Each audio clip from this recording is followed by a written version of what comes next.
Hello दोस्तों, मैं अमृता। आज से हम स्टार्ट करने जा रहे हैं क्लास 12th की एक ऐसी जर्नी जो दिसंबर तक आपका पूरा सिलेबस कंप्लीट करा देगा, बिल्कुल बेसिक लेवल से एडवांस लेवल तक। तो चैप्टर को स्टार्ट करने से पहले हम जानेंगे कि क्लास 12th में कौन कौन से चैप्टर्स हैं, कौन कौन से जूलॉजी के चैप्टर्स हैं, कौन कौन से बोटैनी के चैप्टर्स हैं। तो देखो, टोटल 13 चैप्टर हैं, जिसमें से 6 चैप्टर है हमारे जूलॉजी के एंड 7 चैप्टर है हमारे बोटैनी के। जूलॉजी में सारे चैप्टर आते हैं human reproduction, reproductive health, human health and diseases. Biotechnology के 2 चैप्टर्स हैं और हमारा एक और चैप्टर है इवोल्यूशन, ठीक है। और बोटैनी में हम पढ़ते हैं sexual reproduction in flowering plant, जो आज हम स्टार्ट करेंगे, principle of inheritance and variation, molecular basis of inheritance. उसके साथ साथ हम वो वेलफेयर वाला चैप्टर पढ़ते हैं, ऑर्गेनिज्म एंड पॉपुलेशन पढ़ते हैं। ये सारे चैप्टर्स जो है वो बोटैनी के हैं, ठीक है। तो आज हम स्टार्ट करेंगे sexual reproduction in flowering plant. तो सबसे पहले हमें चैप्टर का मतलब पता होना चाहिए कि हम जो चैप्टर पढ़ रहे हैं उसका मतलब क्या है। तो सबसे पहले तो यही बात आती है कि सेक्सुअल रिप्रोडक्शन का मतलब क्या है। देखो, सेक्सुअल रिप्रोडक्शन क्या मतलब होता है सेक्सुअल रिप्रोडक्शन का, आपको पता होगा।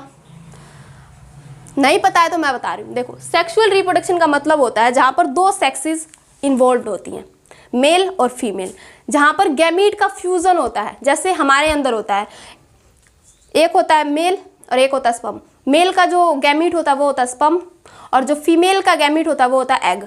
जो स्पर्म है ये एग को क्या करता है, फ्यूज करता है, और इस प्रोसेस को हम क्या कहते हैं, फर्टिलाइजेशन।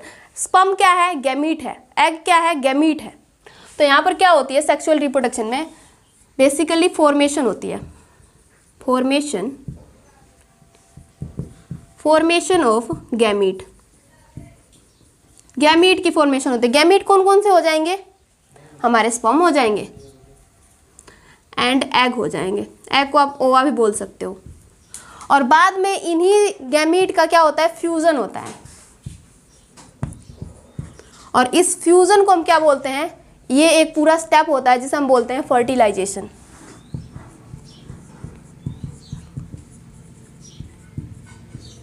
फर्टिलाइजेशन ये मैं ह्यूमन के केस में बता रही हूँ कि ह्यूमन के केस में जो गैमीट होता है वो स्पर्म होता है और एग होता है। लेकिन जब आप पढ़ेंगे सेक्सुअल रिप्रोडक्शन फ्लावरिंग प्लांट्स के बारे में बात करें, तो प्लांट्स के जो गैमीट होते हैं, जो मेल गैमीट, जो फीमेल गैमीट, वो अलग होते हैं। उनके नाम होते हैं एंड्रोशियम एंड गाइनोशियम। मैं बताऊंगी अभी जब आपको पूरा चैप्टर पढ़ाऊंगी, ठीक है। उसके बाद आती है बात फ्लावरिंग प्लांट। फ्लावरिंग प्लांट का मतलब क्या है, जितने भी आप अपने आसपास प्लांट देखते हैं जिनके अंदर फ्लावर खिले होते हैं, जिनके अंदर फ्लावर की फॉर्मेशन होती है, वो सारे के सारे फ्लावरिंग प्लांट होते हैं। तो फ्लावरिंग प्लांट का मतलब क्या है, फ्लावरिंग प्लांट। और फ्लावरिंग प्लांट के लिए हम एक टर्म यूज करते हैं जो हम 11वीं क्लास में भी बहुत अच्छी तरीके से पढ़ते हैं। बताइए, जिम्नोस्पर्म या एंजियोस्पर्म। जितने भी फ्लावरिंग प्लांट हैं उनको हम क्या बोलेंगे, जिम्नोस्पर्म बोलेंगे या एंजियोस्पर्म बोलेंगे। तो इसको हम बोलते हैं एंजियोस्पर्म। एंजियोस्पर्म। एंजियोस्पर्म का मतलब क्या है, जिसके अंदर फ्लावर की फॉर्मेशन हो रही है, फ्रूट बन रहा है, सीड बन रहा है। फ्लावर देखने को मिलेगा आपको, फ्रूट देखने को मिलेगा एंड सीड देखने को मिलेगा, ठीक है। उसके बाद हम बात करते हैं कि जो फ्लावर है वो हमारे किस लिए, हम किसके लिए यूज करते हैं, हमारे यूज हमारे लिए क्या यूज है। हाँ काट दे नहीं इतना। अब बात करते हैं हम कि फ्लावर जो है हमारे लिए कैसे यूजफुल है। तो देखो, फ्लावर के बारे में लिखेंगे। जैसे आप कहीं शादी या पार्टी में जाते हो तो आप वहाँ पर देखते हो कि डेकोरेशन जो होती है वो फ्लावर से होती है। जैसे आप किसी को बुके देते हो, जैसे आपने कभी अपने टीचर को दिया हो, अपने फ्रेंड्स को दिया हो, बुके देते हो, वो भी फ्लावर होता है। जैसे हम अपने लव को, अफेक्शन को साबित करते हैं, वो भी किससे कर रहे हैं, हम फ्लावर से ही कर रहे हैं। इसी तरह से कल्चरल प्रोग्राम, कोई आपके गांव में कोई कल्चरल प्रोग्राम है, उसमें भी हम फ्लावर का उपयोग करते हैं। ऐसे जब किसी की डेथ हो जाती है तो उस टाइम भी आप देखते हो कि वहाँ भी फ्लावर का यूज़ किया जाता है। तो फ्लावर के बहुत सारे यूज़ हैं, बट ऐसा नहीं है कि जो फ्लावर है ये हमारे लिए सिर्फ यूजफुल है, हम अपने सेल्फनेस के लिए इसे तोड़ लेते हैं, ऐसा नहीं करना है। जो फ्लावर होते हैं किसी भी प्लांट के अंदर, वो सेक्सुअल रिप्रोडक्शन का एक साइट होता है, उसके अंदर सेक्सुअल रिप्रोडक्शन होता है जिससे हमें फ्रूट मिलता है, हमें सीड मिलता है। ठीक है, तो देखो फ्लावर क्या है, फ्लावर है साइट किसका, सेक्सुअल रिप्रोडक्शन का, सेक्सुअल रिप्रोडक्शन का। और जब फ्लावर के अंदर सेक्सुअल रिप्रोडक्शन होता है तो हमें फाइनल प्रोडक्ट क्या देखने को मिलता है, हमें फाइनल प्रोडक्ट मिलता है फ्रूट और सीड, फ्रूट एंड सीड। ठीक है, क्या क्या यूज है, जैसे आप बोल सकते हो सोशल, कल्चर, आप बोल सकते हो रिलीजियस, धार्मिक, जैसे भी जहाँ हम पूजा पाठ करते हैं वहाँ भी हम फूल का यूज़ करते हैं। शोरो, दुखी में जब हम किसी की डेथ हो जाती है वहाँ भी हम फ्लावर का यूज़ करते हैं। उसके बाद इन्होंने एक टर्म दी हुई है एनसीईआरटी में कि फ्लोरिकल्चर का मतलब क्या होता है। फ्लोरिकल्चर का मतलब देखो, cultivation of plants for its flower, कि जो प्लांट्स है, फ्लावर के जो प्लांट्स है उनको कल्टीवेट करो, मतलब लगाओ, ताकि उससे हमें फ्लावर मिल सके और हम उनको यूज कर सके ऑर्नामेंटेशन के लिए, डेकोरेशन के लिए। तो देखो फ्लोरिकल्चर का मतलब क्या होता है,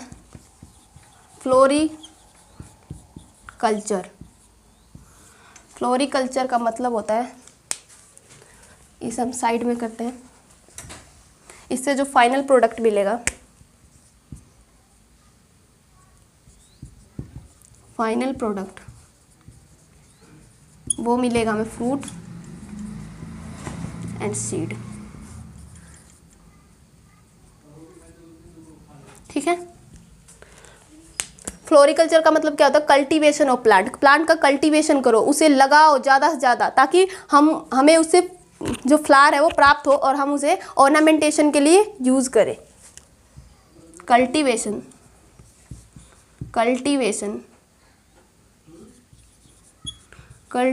of plant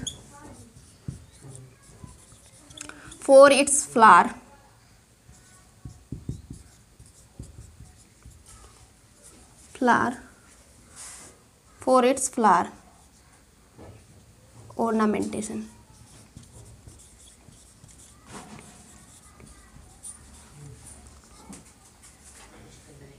यहाँ पे ऐसे लिखो, for its flower use ornamentation. ठीक है, इतनी बात समझ आ गई। उसके बाद हम बात करते हैं कि जो फ्लावर होता है, फ्लावर को हम क्या बोलते हैं। अगर आपसे कोई पूछे कि फ्लावर क्या होता है तो आप क्या बोलोगे। एनसीईआरटी में एक बहुत सुंदर बात लिखी गई है कि जो फ्लावर है, flower is a morphological and embryological Marvels. Marvels का मतलब होता है आकर्षित करना, कि जो फ्लावर है वो हमें बाहर से भी आकर्षित करता है एंड अंदर से भी आकर्षित करता है। मॉर्फोलॉजी का मतलब क्या होता है, किसी भी फ्लावर को आप देख लो, उसकी जो एक्सटर्नल अपीयरेंस होती है वो कितनी अट्रैक्टिव होती है। जैसे आप गुलाब के फूल को देखो, वो कितनी अट्रैक्टिव लगती है बाहर से, गेंदे के फूल को देखो वो कितनी अट्रैक्टिव लगती है। तो अब नोट डाल के एक बात लिखो फ्लावर के बारे में। नोट, फ्लावर जो होती है वो morphological and embryological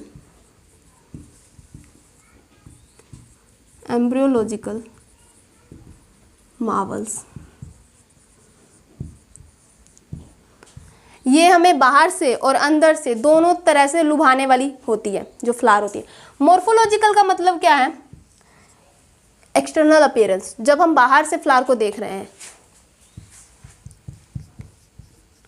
external appearance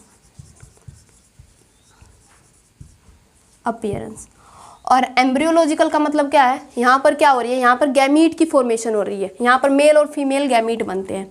जो फ्लावर है इसके अंदर ही गैमीट की फॉर्मेशन भी होती है, गैमीट फॉर्म्ड। ठीक है, मार्वल्स का मतलब मैंने बता दिया, आकर्षित करना होता है। तो इतनी सारी चीज़ें आपको समझ आ गई होंगी। ये जो था ये कुछ नहीं है, ये सिर्फ चैप्टर का मतलब है कि ये चैप्टर जो है ये हमसे क्या कहना चाह रहा है। ठीक है। तो अभी तक हमने क्या पढ़ा? अभी तक हमने पढ़ा कि सेक्सुअल रिप्रोडक्शन का मतलब क्या होता है। सेक्सुअल रिप्रोडक्शन का मतलब होता है, सेक्सुअल रिप्रोडक्शन का मतलब होता है जहाँ पर गैमीट की फॉर्मेशन होती है और गैमीट की फ्यूजन होती है, उसे हम सेक्सुअल रिप्रोडक्शन कहते हैं। जैसे हमारे अंदर स्पर्म होता है और एग होता है, एग स्पर्म जो है वो एग को फ्यूज करता है और इस प्रोसेस को हम फर्टिलाइजेशन कहते हैं। उसके बाद हमने पढ़ा कि जो फ्लावर है वो हमारे किस काम आ सकता है। तो फ्लावर हमें बहुत सारे काम आ सकता है। जैसे हम कल्चरल देखते हैं, हमारे घर में कोई प्रोग्राम है या फिर हमारे पड़ोस में कोई प्रोग्राम है तो उसमें भी हम फ्लावर का यूज़ करते हैं। शादी पार्टी हर जगह फ्लावर का यूज़ होता है। ऐसे जब किसी की डेथ हो जाती है तो वहाँ भी हम फ्लावर का यूज़ करते हैं। जब किसी पूजा पाठ के लिए वहाँ भी हम फ्लावर का यूज़ करते हैं, ठीक है। उसके बाद हमने समझा कि जो फ्लोरिकल्चर क्यों ज़रूरी है। Floriculture cultivation of plant, plant लगाओ ज़्यादा से ज़्यादा ताकि ज़्यादा से ज़्यादा हमें फ्लावर मिल सके और हम उसका यूज़ कर सके डेकोरेशन के लिए, यानी कि ऑर्नामेंटेशन के लिए। रिवाइज करवाओ तनी, ऑर्नामेंटेशन के लिए, ठीक है। उसके बाद हमने फ्लावर के बारे में जाना। अब हम जानेंगे एक इंटरेस्टिंग टॉपिक के बारे में, फॉर्मेशन ऑफ फ्लावर। किसी भी प्लांट के अंदर किस तरह से एक फ्लावर की फॉर्मेशन होती है इसको जानेंगे हम। लेकिन इसको जानने से पहले हम कुछ इंपॉर्टेंट टर्म्स के बारे में जानेंगे।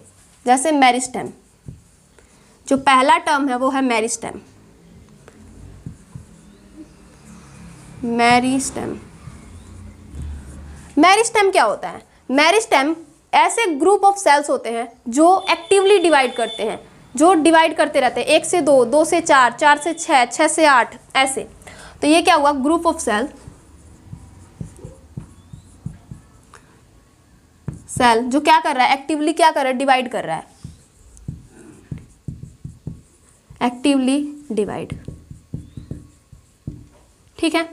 उसके बाद अगर मैं आपसे पूछूं कि ये पाया कहाँ जाता है, तो देखो आपने कोई भी प्लांट देखा होगा। प्लांट का मान लो ये रूट है, ये रूट है। यूजुअली जो प्लांट का रूट होता है ज़मीन के नीचे होता है और जो शूट होता है या स्टेम बोल लो आप, वो ऊपर होता है। तो ये जो मेरिस्मेटिक सेल्स हैं, ये जो मेरिस्टेम है, ये जो है ये स्टेम के टिप पर या फिर रूट के टिप पर पाया जाता है, ठीक है। तो इसके लोकेशन के बारे में बात करते हैं। लोकेशन, टिप, टिप को आप एपेक्स भी बोल सकते हो। एपेक्स किसके टिप पर? शूट या रूट, शूट या फिर शूट को आप स्टेम बोल सकते हो, और रूट। मेरिस्मेटिक सेल आपकी कहाँ पाई जाएंगी? शूट या रूट के टिप पर। अब इस टॉपिक को समझने के लिए हमें इन टर्म्स को समझना था, ठीक है। हमने समझ लिया। अब हम इस पर्टिकुलर टॉपिक को समझेंगे कि कैसे किसी भी प्लांट के अंदर एक फूल का फॉर्मेशन होता है। तो देखो इसको रफ कर लेते हैं।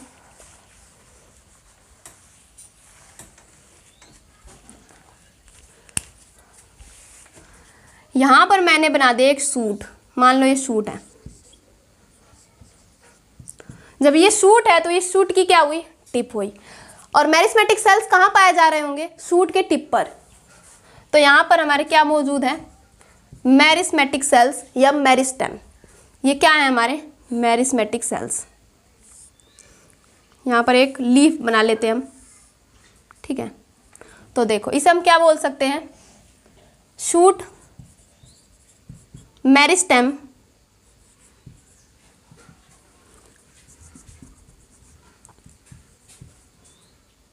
Shoot, apical meristem, apical meristem, meristem. अब मैं समझाती हूँ। शूट क्यों बोला? क्योंकि शूट पर है, स्टेम पर है ना।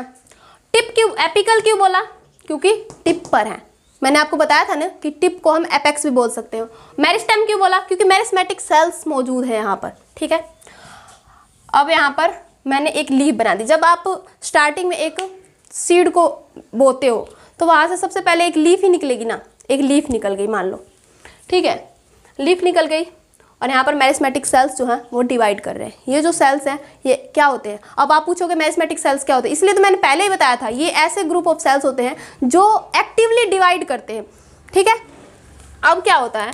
अब इस प्लांट के अंदर कुछ हार्मोनल चेंजेस होंगे। हार्मोनल चेंजेस का मतलब क्या है कि कुछ हार्मोन्स फॉर्म्ड होंगे, जैसे फ्लोरोजिन, ऑक्सिन, ये सारे प्लांट के हार्मोन हैं।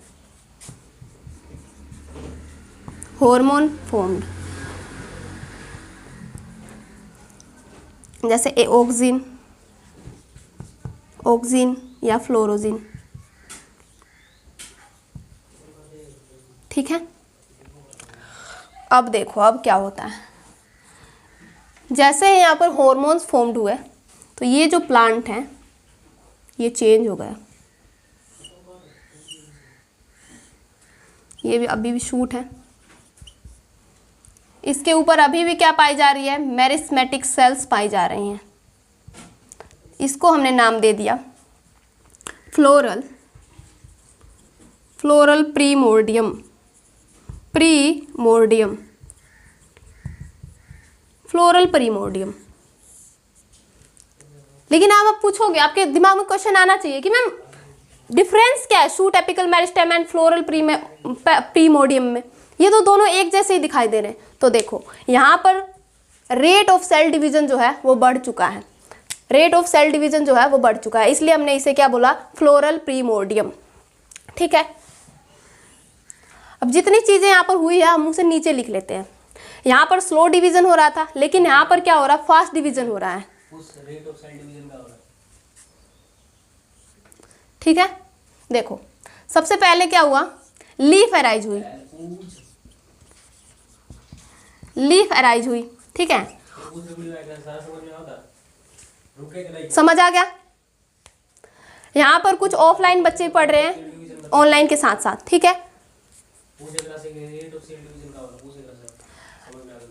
रेट ऑफ सेल डिवीजन का मतलब होता है कि जहाँ पर सेल डिवीजन का जो रेट है वो बढ़ गया है, मतलब पहले जो सेल्स था वो फास्ट डिवीजन कर रहा, स्लो डिवीजन कर रहा था, लेकिन जैसे ही ये हॉर्मोन्स फॉर्म्ड हुए इसके अंदर तो इसका जो रेट था वो बढ़ गया, जैसे जो टाइम था वो बढ़ गया। जैसे पहले अगर 1 मिनट में 2 सेल डिवाइड कर रहा है तो अब 1 मिनट में 4 सेल डिवाइड करेगा। ठीक है,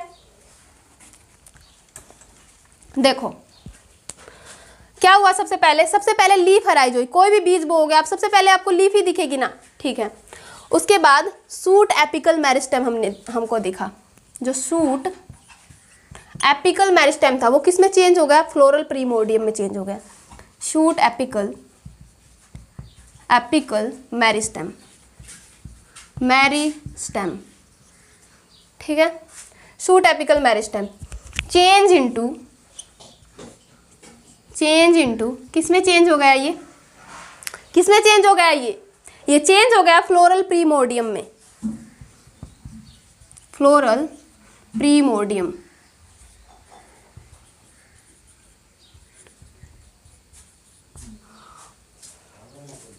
यहां पर क्या हो रहा था, यहां पर स्लो डिवीजन हो रहा था, स्लो डिवीजन।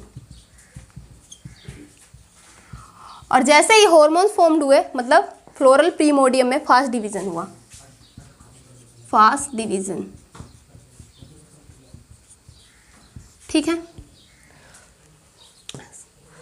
लीफ अराइज के बाद सेकंड नंबर पता है, ये थर्ड डाल लो और सेकंड पे आप डालो कि यहाँ पर हॉर्मोन्स फॉर्म्ड हुए, हॉर्मोन्स फॉर्म्ड हुए। ठीक है, इतनी बातें समझ आ गई। अब क्या होगा, ये जो फ्लोरल प्रीमोर्डियम है ये यहाँ पर देखो आप, एक second,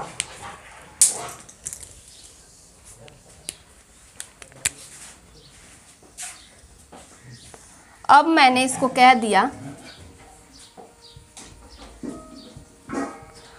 floral meristem, floral meristem.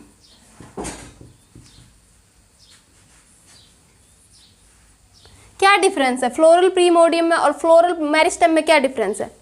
देखो ये भी डिवाइड कर रही है, ये भी डिवाइड कर रही है, ये भी मेरिस्मेटिक सेल्स है, ये भी मेरिस्मेटिक सेल्स है। फर्क इतना है कि ये जो फ्लोरल मेरिस्टेम है ये अब डिवीजन करना बंद कर देंगे, ये वो पर्टिकुलर सेल्स हैं जो डिवीजन करना बंद कर देंगी और डिफ्रेंशिएट हो जाएंगी, अपने डिवीजन को स्टॉप कर लेंगे और फ्लावर का फॉर्मेशन करेगी, क्योंकि इनको कमांड आ गया है कि अब तुम्हें ही फ्लावर बनाना है, तो ये क्या हो जाएंगी, डिफ्रेंशिएट हो जाएंगी।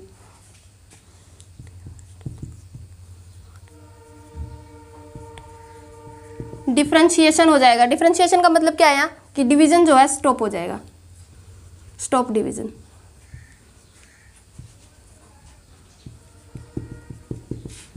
डिवीजन स्टॉप होगा और हमें दिखेगा प्यारा सा हमारा फ्लावर। देखो तो यहाँ पर लिख लेते हैं। सबसे पहले क्या हुआ, लीफ अराइज हुई। लीफ अराइज होने के बाद क्या हुआ, हॉर्मोन्स फॉर्म्ड हुए, जैसे ऑक्सिन और फ्लोरोजिन, मैंने जैसे लिखा है। उसके बाद जो ये सूट एपिकल मेरिस्टेम है ये चेंज हो गया फ्लोरल प्रीमोडियम में, जो कि यहाँ पर क्या हो रहा था, स्लो डिवीजन हो रहा था, और यहाँ पर क्या हो रहा था, फास्ट डिवीजन हो रहा था। लेकिन अब ये जो फ्लोरल प्रीमोडियम है ये किस में चेंज हो जाएगा, फ्लोरल मेरिस्टेम, या फिर इसे ये बोलते हैं फ्लोरल बड्स। ठीक है,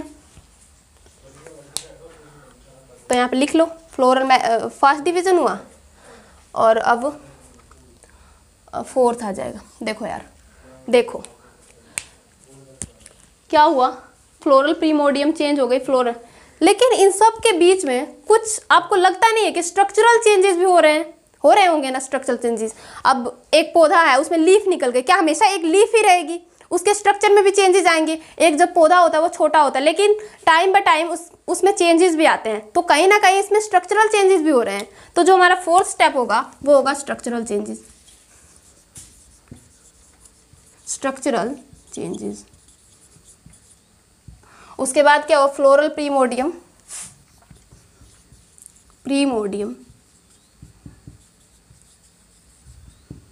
DIUM change into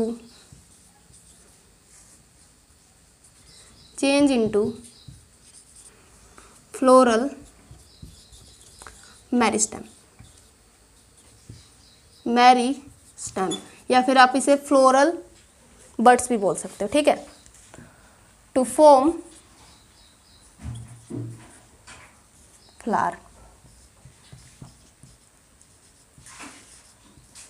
और ये जो है फ्लोरल मेरिस्टेम, ये अब क्या करेंगे, ये फ्लावर का फॉर्मेशन करेंगे। तो देखो कैसे होता है फ्लावर का फॉर्मेशन, आप एक बार लिख लो इतना, क्योंकि मैं यहाँ पर कुछ थोड़ा सा रफ करूँगी। तो देखो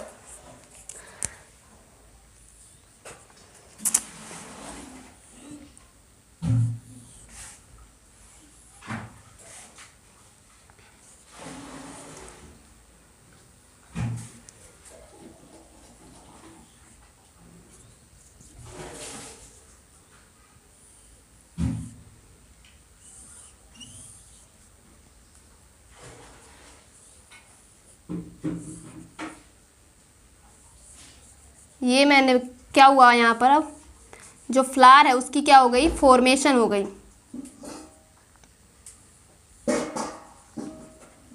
फ्लावर की फॉर्मेशन हो गई। अगर किसी को पता ना चले कि ये क्या है, तो मैं यहाँ लेबल कर देती हूँ, ये है हमारा फ्लावर। कैसे हुई ये सारी चीज़ें, मैं एक बार आपको क्विक रिवीजन देती हूँ। देखो सबसे पहले क्या हुआ कि जो हमारा शूट एपिकल मेरिस्टेम था वो चेंज हो गया, किसमें, उसमें कुछ हार्मोन्स फॉर्म्ड हुए, कुछ हार्मोनल चेंजेस हुए, जैसे ऑक्सिन बना और फ्लोरोजिन बना। ठीक है, और ये चेंज हो गया फ्लोरल प्रीमोडियम में। इन दोनों डिफरेंस क्या है, डिफरेंस ये है कि यहाँ की जो सेल्स थी वो स्लो डिवाइड कर रही थी, यहाँ की जो सेल्स है वो फास्ट डिवाइड कर रही है। और ये जो अब क्या होगा, ये जो फ्लोरल प्रीमोडियम है ये चेंज हो जाएंगे किसमें, फ्लोरल मेरिस्टेम में, या फिर इसे ही हम बोलते हैं फ्लोरल बड्स। और यहाँ पर जो डिफरेंशिएशन है, ये सेल अभी भी डिवाइड करे, बट ये कुछ समय के बाद डिफरेंशिएट हो जाएंगी, मतलब अपने डिवीजन को स्टॉप कर देंगी और फ्लावर का फॉर्मेशन करेंगी। ठीक है, ये वो पर्टिकुलर सेल्स होती हैं जो फ्लावर का फॉर्मेशन करती हैं। तो यहाँ पर हमें फ्लावर दिख चुका है। अब फ्लावर क्या होता है इसके बारे में भी हम जानेंगे। ठीक है, तो ये थी हमारी पूरी कि कैसे एक फ्लावर की फॉर्मेशन होती है। तो मुझे लगता है कि अब आज से आप ये नहीं समझोगे कि जो फ्लावर होता है वो केवल सुंदरता के लिए हो, ये केवल ब्यूटीफुल होता है, ये एक पूरा रिप्रोडक्टिव सिस्टम है। ठीक है, तो आज का सेशन अगर आपको यूजफुल लगा तो वीडियो को लाइक करें, कमेंट करें एंड शेयर करें, क्योंकि दिसंबर तक हम पूरा सिलेबस कंप्लीट कराने वाले हैं। तो मिलते हैं नेक्स्ट वीडियो में, तब तक रिवाइज करना मत भूलना। Thank you.